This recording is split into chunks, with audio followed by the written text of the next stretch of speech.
delivery boy വന്നിട്ട് കേട്ടോ അവിടെ വന്നിട്ട് ഗൈസ് ഇപ്പൊ നമുക്ക് പോവാം പുറത്തേക്ക് പോയി നോക്കാം ആരോ ബെല്ലടിക്കണ്ട് ഗൈസ് സാധനം കിട്ടി എടുക്ക് നല്ല വെയിറ്റ് ഉണ്ട് ഗൈസ് നമുക്കിതൊന്ന് അൺബോക്സ് ചെയ്യാം അപ്പൊ ഗൈസ് നമുക്ക് അൺബോക്സ് ചെയ്യാം അപ്പുറത്തെ ഭാഗം പക്ഷെ പൊളിക്കാത്ത പൊളിഞ്ഞിട്ട് ഇത്തിരി കൂടി ഉള്ളു നമ്മള് ആദ്യമായിട്ടാണ് ഇപ്പത്തെ ഭാഗത്താണ് പൊളിക്കുന്നത് നമുക്ക് കുറച്ച് പൊളിഞ്ഞ് കിട്ടിയിട്ടുണ്ട് ഗൈസ് പൊളിച്ചാ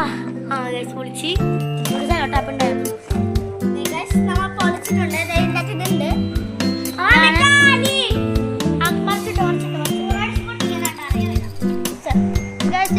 തുണി ഇട്ടിട്ട് എങ്ങനെയോ കയ്യിട്ട് കുത്തിയിട്ടാണ് കുറച്ച് ടെന്നിയിലിട്ടുണ്ട് ഗൈസ് നോക്കി ചുരുള പോലെ കിടക്കുന്നുണ്ട് ഈ പെട്ടിയിൽ എന്താ പറയുക അതിന്റെ കവറൊക്കെ ഞാൻ ഒരു വലിച്ചൂരിയല്ലേ ഇത് റാപ്പ് ചെയ്ത കവറൊക്കെ നമ്മൾ വലിച്ചൂരിട്ടാണ് ഇങ്ങനെ ഇതൊക്കെ ഒരു കവറിലായിരുന്നു അതൊക്കെ തുറന്ന് ഊരിയിട്ടാണ് വെച്ചിട്ടുള്ളത് തുടങ്ങി അത് ഈ സാധനം ഇവിടെ